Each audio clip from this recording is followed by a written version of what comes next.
Our smartphones have become the best cameras that most of us have, so we're taking more photos and videos than we ever have before. But this creates a challenge, managing all those photos and videos. Like, when I finish shooting this video, what am I supposed to do with it? Well, there are a lot of services out there that are supposed to help you handle this problem, but frankly, they aren't very good. One of the best has actually been Google's, which it offered through Google+. The problem there was that most of us didn't want to use Google+. Storing your life's memories inside a social network just felt kind of weird. Well, Google's announcing their new solution to this problem. They're calling it simply Photos, and I have to say, it may be the photo management solution that I've been waiting for. Billions of photos are taken every single day. The problem is, we thought that taking all these photos and videos would mean that we could relive these moments later. And it turns out it's actually a lot harder. Right? The sheer volume of this has made it near impossible. We needed to go back to first principles and look at this and really understand the problem space and rethink and rebuild from the ground up. So the Google Plus version of Photos is dead, and in its place comes the new Google Photos, a total solution for managing the archive of all the pictures you've ever taken.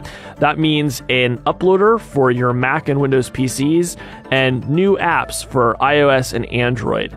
And starting today, Google will start storing for free nearly identical versions of the photos that you're uploading, downscaling them slightly in exchange for giving you unlimited uploads. And in our tests, most of the photos really do look almost the same as their original version, particularly when you're just browsing them on your phone.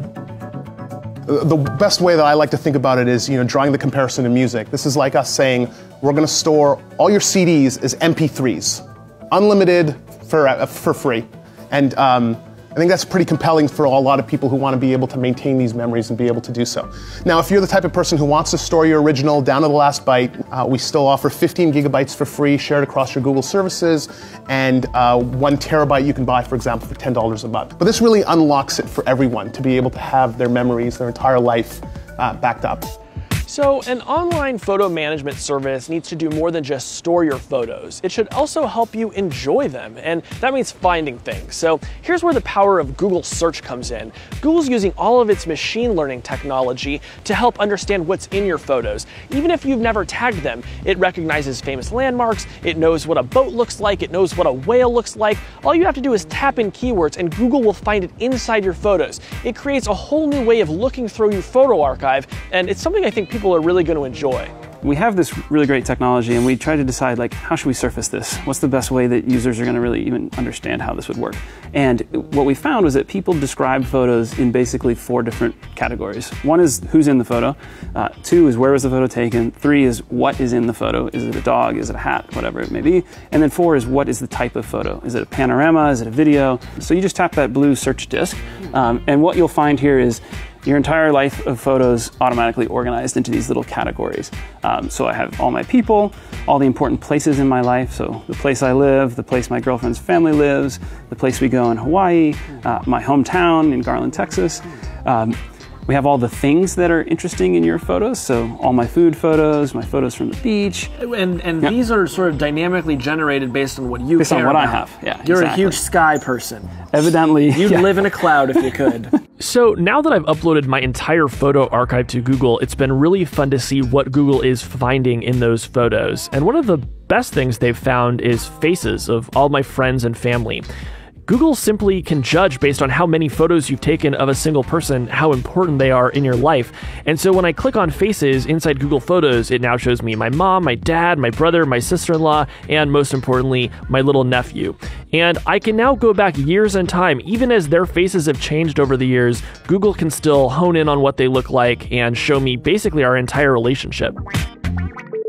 There's a flip side to all of this algorithmic wizardry, though, and it's the creeping sense that now Google knows more about me than it ever has before. Talk to us a little bit about what privacy controls there are on photos. Is like geotagging just kind of like the price of admission, or do users retain some sort of control over maybe metadata around photos? Yeah, with the goal of Google Photos is to start on a foundation of user trust. That's the most important thing. We're asking you to store your lifetime of memories with us. So at the most base level, there's a lot of these things that you can say, look, I don't want, and I choose not to do. So for example, you could say, I don't want to do the face groupings, and you have the ability to turn that off. In the cases of geo-information, location history is something that you can disable and say, I don't want to have location history used as an input. But all of these things are purely private, again, only for you. They're stored on the content of the photo or associated with your account, only visible to you. So we're definitely trying to do a lot more here than, and we're going to continue to do more, because for us, again, it's really on the foundation of building that trust with our users. So after playing with it for a couple of weeks, I'm convinced Google Photos is the best free solution on the market for most people. And I feel that way because I trust Google with those photos. But if they were ever to start selling me ads or try to sell me products or services based on what they were seeing in my photos, well, that trust will go away in a hurry. Google says that they have no plans on doing that, and I hope they keep their word. But even if you decide Google Photos isn't for you, it's important you start thinking about the photos you're taking on your phone. Because if it falls into the water, or you lose it, or it gets stolen, all those memories are gone. And they won't just be lost to you, they'll be lost to everybody else in your life who might have enjoyed them. So the time has come to start thinking about this. It has never been cheaper, it's never been easier, and it has never been more important.